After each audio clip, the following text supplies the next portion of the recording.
Good evening, church. So if you were at church this morning, then you got an opportunity to hear Dave Short talk in his sermon. He spoke about how our relationship sometimes is just words, or that even better so is when it's imbued with action. And so as I was sitting there listening to that, I realized that that's the exact same talk that I'm going to give. But I think that's serendipitous, because sometimes you just need to get beat over the head a couple of times, even on the same day, is good. Now, of course, I'm going to come at it from a different angle, which I think is always good. The question that we're going to talk about is just this, simple question. I mean, do you believe in God? And I'm sure that if I walked around person to person and I asked this question, do you believe in God? I'd probably get some nice, resounding yeses, and that's great. That's what I would expect. But who's to say that when you say you believe in God is the same when she says she believes in God, or is the same when he says he believes in God? And that's what I've been thinking about. Now, I came to think about this because of a recent book that I read called Ordinary Men. And this book is about a battalion of police that were in Nazi Germany or in the 1940s, and basically this was a group of ordinary men. They were men that were drafted from German citizenship, drafted into the Nazi army as a battalion of 500 men. And for the most part, these guys were normal guys. They were tailors, they were carpenters, they were plumbers, they were salesmen, they were machine workers. They were just normal guys. They weren't what you might think of as your typical SS, military man, indoctrinated since his youth. He was just normal German citizens that were drafted into the army later in the war. And there were 500 of them, and the book is basically about how these 500 men, in the summer of 1942 and into the winter, were responsible for the deaths of 83,000 Jews. And so as it goes, for the most part, they were just doing simple jobs. They were doing guard details, or they were escorting prisoners and such. But in the summer of 1942, they were given their marching orders that for the first time they were going to have to actually expected to go into a city in Poland and kill Jews. Okay, and so the commander of this battalion took these 500 men and put them in formation, and he had explained to them about what they were about to do. And he said, if any one of you is uncomfortable with this and wishes to fall out, then you may do so now. And do you know how many of the 500 men fell out? One. So one man fell out. And the rest of them were willing volunteers. Now the whole book is basically about how this could happen, like what could possibly have been the motivations for normal men to have allowed themselves to get in a position where they would take Jewish men, women, and children out into a forest, put them down on their back, and shoot them in the head over and over and over and over again. And so, as I was reading this, and of course it's kind of a hard read, all right? And I had to force myself to finish the book because it's pretty graphic, and who wants to read about things like that? But I think it's so important to realize, unfortunately, that you're capable of this. And I look at the youth because I think you guys in particular, you have to know. You have to know that you're capable of such things. I mean, these were ordinary men. You have to know that if, in a particular situation, if you were twisted and turned and the right buttons were pushed in the right direction, that you could be capable of this. And so you have to, if you know that, then you can be aware of it, and you can remedy that. You can always tell the truth. And think about this. This one guy told the truth, basically. The rest of them chose not to. And then they waited so long that then it was impossible for them to refuse. And I think about this because you're going to have times, especially in this world that we live in now, when you're questioned about your faith, and you're young people, that people are going to question you, and you're going to be tempted to not tell the truth. It's like, no, you tell the truth, because it's easy now. It's hard later, and bad things can happen, and things just as dramatic. I know this is an extreme example, but it's important. And so I asked myself, if you took these 500 men that were ordinary men with ordinary jobs in the German citizenship, this was only 80 years ago, if you asked them if they believed in God before all this went down, I bet a whole bunch of them would have said yes. But don't you think? A whole bunch of them would have said yes. And so that, again, that leads me back to the question is, what does it mean? What are these, do you believe in God? Are these just words? Are these just words? You know, I was baptized when I was 12 years old in a church not too far from here. And I remember that day really well. I really feel like I knew what I was doing that day. You know, I stood up there in front of my friends and family and my God, and I proclaimed that Jesus was my personal Savior, that he was the Son of God, and that I was going to dedicate my life to him. I remember that day. Now, of course, I'm in my 40s now, and I look back at that kid, and I think he didn't know anything. He didn't know anything. What could he possibly have known?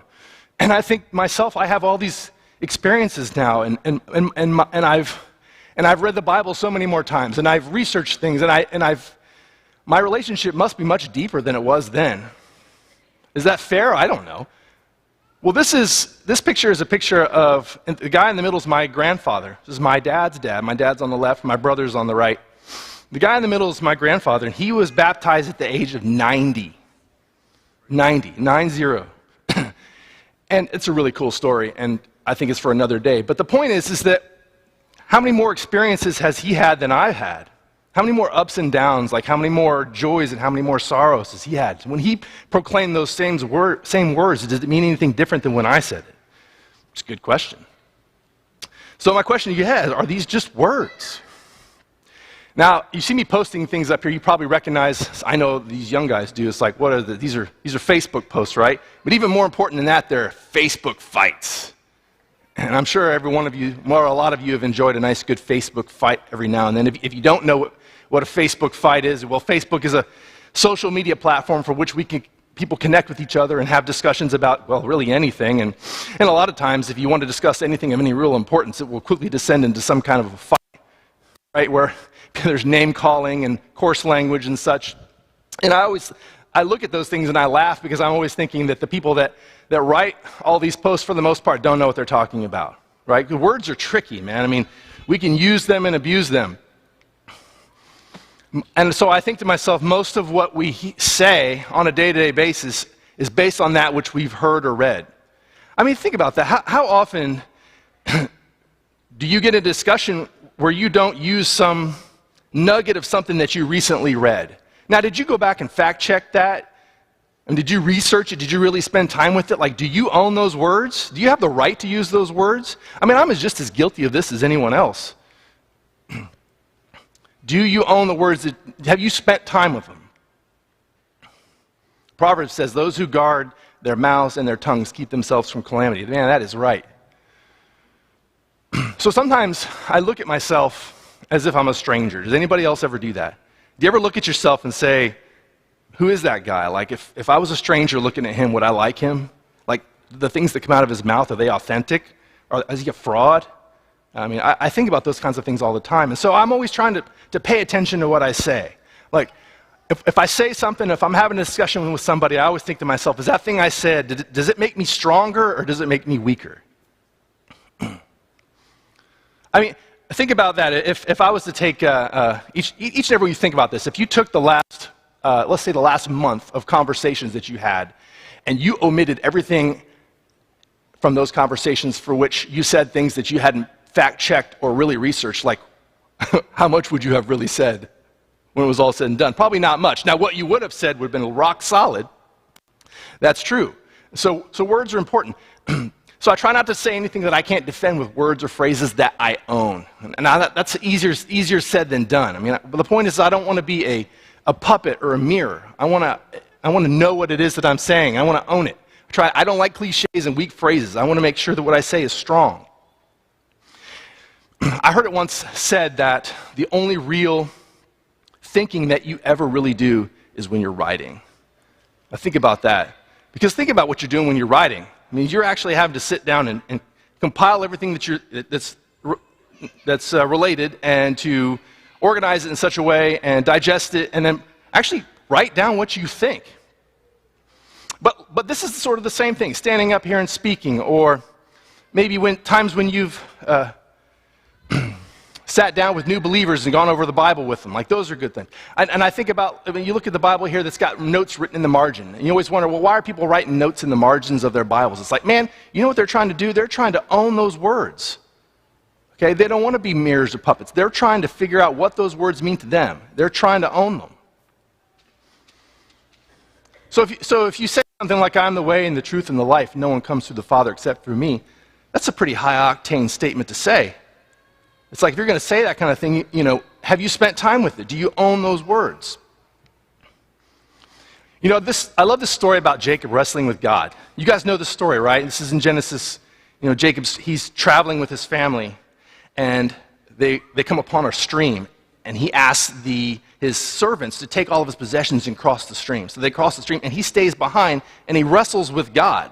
Like he spends all night wrestling with him, which is kind of a strange thing to read. And I'll have to admit, most times when I've read through this, I've just kind of read past it quickly because I really didn't know what it meant.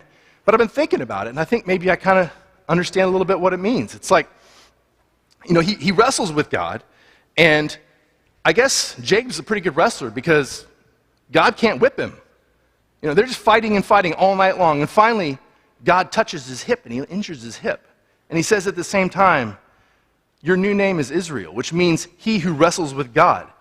And so I keep thinking to myself that this is exactly what we're called to be. This is what God expects his people to be. We're not just yes men. We're not just people that do what we're told. We're expected to take the Bible, and we're supposed to contend with it. We're supposed to be contenders. We're supposed to scrutinize it. We go over it and over it. We fight with it. We're wrestling with it. These are hard concepts. We wrestle with them. If you've read this Muscle and a Shovel book, this is exactly right. I know a lot of you have read this. This Muscle and a Shovel book says exactly that. He says, look, man, you can't delegate your righteousness to somebody else. You can't delegate your righteousness to a minister or an elder or anybody else. It's like, man, you have to do the work. You have to own those words. You're going to leave injured. I always wonder, so why is Jade, he gets injured? What does that mean? I think I know what that means now. I think it means if you really did everything you could do to contend with the Scripture and to know God, there's a whole bunch about your former self that's going to have to burn away. And it's going to hurt. It's going to hurt. Now, you'll be better for it, but it's going to hurt. And I think that's what it means when he says he's injured. And your identity is going to change. You're not the old you. You're the new you that's a wrestler. You're the new you that fights and contends. You're not a yes man. You earn your words. So what does it you mean when you say you believe in God? Have you earned those words? What's your understanding of a belief? Man, I really got in the weeds on this one. I was looking through the kind of the definitions and understandings of belief and knowledge, and boy, man, you can go all the way back to Socrates and Plato, and it gets nuts. And so I finally decided this is what I think when I say I believe in something, I think this is what it means to me. It means to believe in something means that you're going to act in an uncertain situation as if acting will achieve the result you claim. So what does that mean? Well, here's my best example of that. Now, I love baseball. I'm a baseball fanatic, and I don't know if anybody of you watched the Astros, do you remember this? Because this was like 2 weeks ago. And Jose Altuve hits a home run in the bottom of the ninth inning, 3 runs, we beat the Yankees, he runs around the bases, and his teammates tear his jersey off. And so I always think of this idea that I believe that you should never give up. And I love baseball for that, because baseball is like constructed in such a way where you can actually do that. I mean, there's no time limit. If you can play horrible the first part of the game, and at the last thing, you can win it all. It's like, it's so beautiful in its ability to teach us to never give up. I love that it has taught my sons that as well.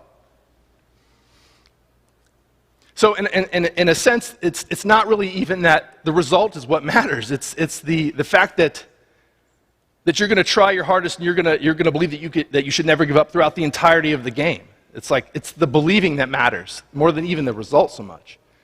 Have you guys seen this movie? Indiana Jones and the Last Crusade. Have you guys even seen any of the Indiana Jones movies? Have you seen this one?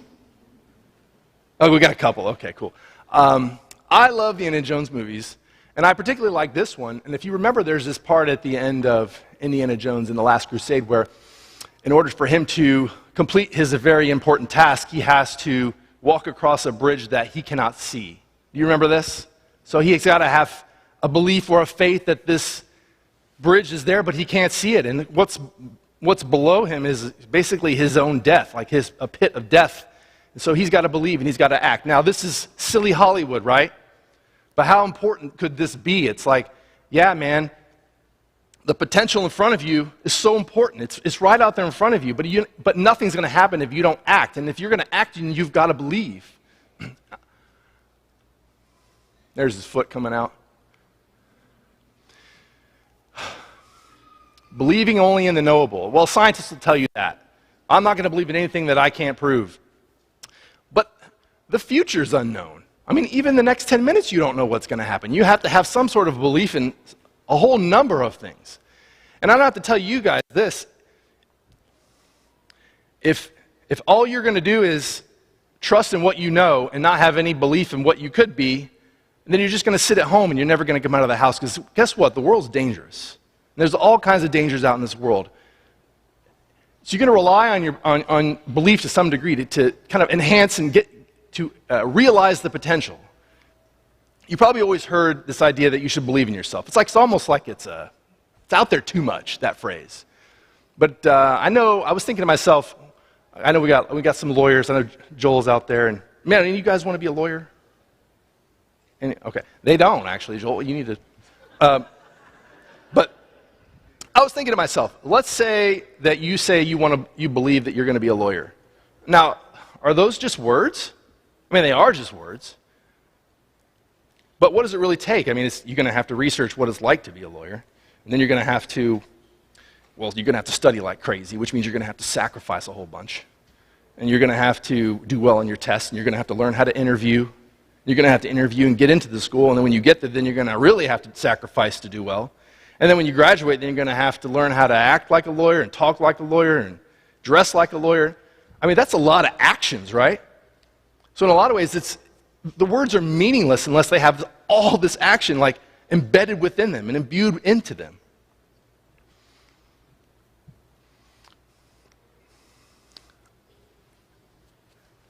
How hard is it to believe in something? Well, some things are pretty easy to believe in, some things are a little bit more difficult. Let's say, I'm sure everyone, when you walked in here, you probably believed that when you sat down in this chair that it was going to hold your weight and not come crashing to the ground. Like, that's pretty easy to believe. And you probably believe that when you leave tonight and you get in your car and you hit the button that it's going to turn on, the engine's going to turn over. It's a little harder to believe. It might not happen, actually, but it probably will. And maybe you believe that in 6 months from now you're still going to be able to support yourself. That might not happen, but it probably will. It's a little harder to believe, and it kind of goes on and on. Some things are difficult to believe in. And then I took this picture in Canada at Lake Louise, one of the prettiest places I've ever been. But it says in Mark, truly I tell you, if any one of you says to a mountain, go throw yourself into the sea, does not doubt in their heart, but believes that what they say will happen,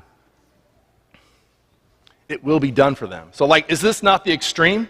I mean, it's pretty extreme. It's sort of meant to be that way. He phrased it that way on purpose. It's like, this is almost beyond what we could possibly, our little human hearts and minds could possibly believe in. But that's what he says. And then in John 3:16, he says, you guys know this so well, it's probably the first verse you ever learn, and it just rolls off of your lips, but it's like, for God so loved the world that he gave his one and only Son, that whoever believes in him should not perish but have everlasting life. But now when you look at that word believe, is it just a word? Is it just a mental state of mind, or is it combined and cleaved with action? Like, based on everything that we've just said, it's like, if you actually believe that statement, and you contended with it, and you believe all of the actions that would have to go into that believe term there to be true, man, it would rock you. It'd take you down to your knees and make you cry, like it should. So I was baptized when I was 12 years old, and being baptized is from a technical standpoint, pretty easy, right?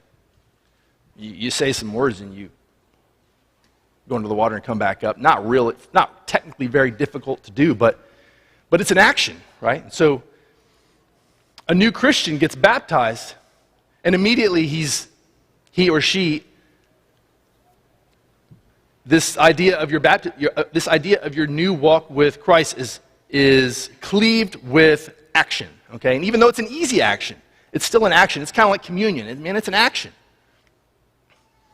So what do you do when you say you believe in God? Is it what you say or is it what you act out? I mean, most interactions you have with people, do you really even care what they say? It's like you want to know what people do. You want to know what people are, you look at what they do, not what they say. But in this case, it's like your relationship with God is what you say and it's what you do. It's both. So what would it really look like to believe in God? Like what does that actually look like? If I actually contended with that statement, what would it look like for me? It means I would tell the truth. It means I would take every opportunity that I could, and I would tell the truth. Just like those German men. It's like the one guy that told the truth. That's what I mean. It's like you're going to take those opportunities and you're going to tell the truth. You're going to bring that into action. That you're going to make the proper sacrifices. This is Cain and Abel stuff. Like you know that you're supposed to do this. That you're going to make the proper sacrifices and that you're going to understand the structure of reality and all the suffering that goes with it. And you're going to stand up. You're going to get your ark in order. Okay, you're going to be prepared. You're going to prepare when bad things happen because they're coming. You're going to accept those struggles voluntarily. And most importantly, you're going to confront the malevolence within you. I mean, the evil within you. Like I said, with regards to those men killing Jews, like you have to understand that that's something that's deep down in you. And until you understand that that's there, you won't ever know how to keep it down. And it's so important that you do that. Hineni is Hebrew for here I am. And you see that word, particularly in the Old Testament, on a number of occasions. Abraham, right as he was about to have to slay Isaac. Here I am, Lord. Moses with the burning bush. Samuel, Jacob, and Isaiah. I mean, these are, again, a serious phrase to say. You don't see it said a lot in the Old Testament. When it does, it's an important statement. And usually these guys, when they said these statements, their lives were kind of tough after that. But they were super meaningful. So it's like, be careful when you utter this. It's an important phrase, but if you're willing to, it's going to be the most amazing yet painful journey that you're ever going to have. C.S. Lewis said that he was talking about the real self. He said that it's what you get. Like if you were really able if you're really able to accept Christ for all that he is, and you're really able to be a contender, that you would finally find what he calls your real self. And that the only way to find it is to forget about yourself and to actually just do good, and it will find you. And this is exactly what we hear in Matthew 10:39. Whoever finds their life will lose it. Whoever loses their life for my sake will find it. Ladies and gentlemen, I just thank you so much for your time. If any one of you feels that this is the opportunity where you're going to take your relationship with God and you're going to act upon it, and you haven't been baptized, we just give you that invitation today. And if for anybody else that has anything else that the church might be able to do for you, we give you that invitation as we stand and sing thank you.